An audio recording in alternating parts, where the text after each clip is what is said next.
রাত হলেই পাপের সাগরে ডুব।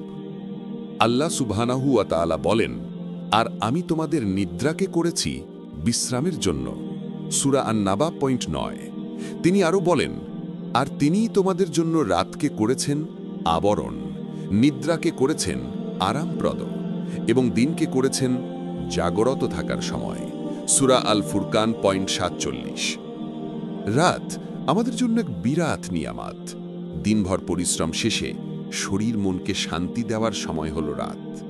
এই রাত শুধু ঘুমের জন্য নয়, বরং আল্লাহর নৈকট্য পাওয়ার জন্যেও এক বিশাল সুযোগ। যখন সবাই ঘুমিয়ে পড়ে, যখন শহর নিস্তব্ধ হয়ে যায়, যখন বাতাসে নেমে আসে এক ভিন্ন প্রশান্তি, তখন একজন মুমিন দাঁড়িয়ে যায় সেজদায়, কান্না করে তার রবের সামনে, দোয়া করে আখিরাতের মুক্তির জন্য।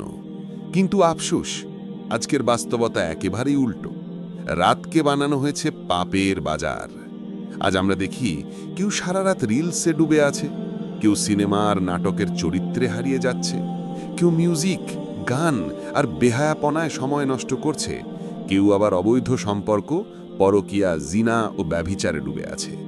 আল্লাহর দেওয়া রাত, যেখানে একজন মুমিনের কাঁদার কথা ছিল, যেখানে তাহাজ্জুদের সেজদা হওয়ার কথা ছিল, সেই রাত আজ ভরে গেছে শয়তানের ফাঁদে। ফজরের সালাত ও বাস্তবতা। রাসূলুল্লাহ সাল্লাল্লাহু আলাইহি ওয়াসাল্লাম বলেছেন, মুনাফিকদের জন্য সবচেয়ে কঠিন সালাত হল ফজর ও ইশার সালাত। সহিহ বুখারী 665, সহিহ মুসলিম 651। তিনি আরও বলেছেন, ফজরের 2 রাকাত সুন্নাত তোমাদের কাছে প্রিয় হোক দুনিয়া এবং দুনিয়ার সব কিছুর থেকেও। সহিহ মুসলিম 725। কিন্তু যখন রাত কাটে পাপে, তখন ফজরে ওঠা হয়ে যায় দুঃসাধ্য। কেউ মোবাইল হাতে নিয়ে রাত 2-3 পর্যন্ত জেগে থাকে, তারপর ঘুমিয়ে যায়। আর ফজরের আজান বাজলেও সে তখনও বিছানায় লুটিয়ে থাকে। ফজর বাদ দিয়ে দিন শুরু হয় একটা হারাম পথে, একটা ব্যর্থতার পথে। ফজর ছেড়ে দিলে মানুষ আল্লাহর সুরক্ষা থেকেও বঞ্চিত হয়। রাত জাগার ক্ষতি আখিরাতের বা দুনিয়ার জন্য। আখিরাতের ক্ষতি, ফজর সালাত কাজা হয়ে যায়, তাহাজ্জুদের সুযোগ হারানো হয়, আল্লাহর কাছে গুনাহগার হয়ে ওঠে, ধীরে ধীরে মানুষ দূরে সরে যায় ইবাদাত থেকে।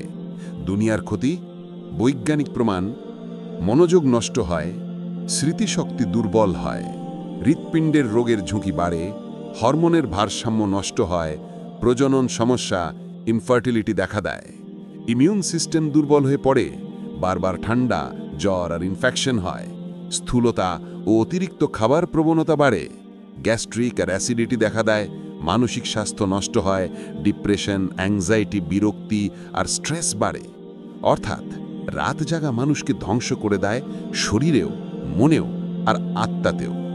ইসলাম মানুষকে দিয়েছে সামঞ্জস্যপূর্ণ জীবন, যেখানে বলা হয়েছে রাতকে ব্যবহার করো ইবাদতের জন্য, কিন্তু শরীরেরও হক আছে।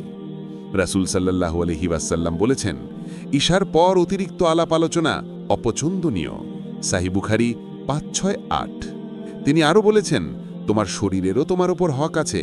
সহিহ বুখারী 5199। অর্থাৎ শরীরকে বিশ্রাম দেওয়াটিও ইবাদাতের অংশ। আল্লাহ সুবহানাহু ওয়া তাআলা বলেন, এই দুনিয়ার জীবন তো কেবল ভোগবিলাসের উপকরণ, আর পরকালই উত্তম তাদের জন্য যারা তাকওয়া অবলম্বন করে। সূরা আন-নিসা 77। ভাই ও বোনেরা, এই জীবন খুব ছোট।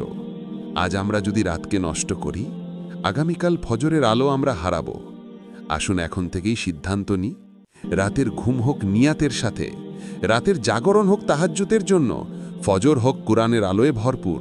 কারণ একদিন আমাদের জানাজা পড়ানো হবে, একদিন আমাদের কবরে শোয়ানো হবে, আর তখন আফসোস করলেও কোনো লাভ হবে না। ভিডিওটি ভালো লাগলে লাইক, কমেন্ট, শেয়ার এবং সাবস্ক্রাইব করতে ভুলবেন না। আল্লাহ হাফেজ।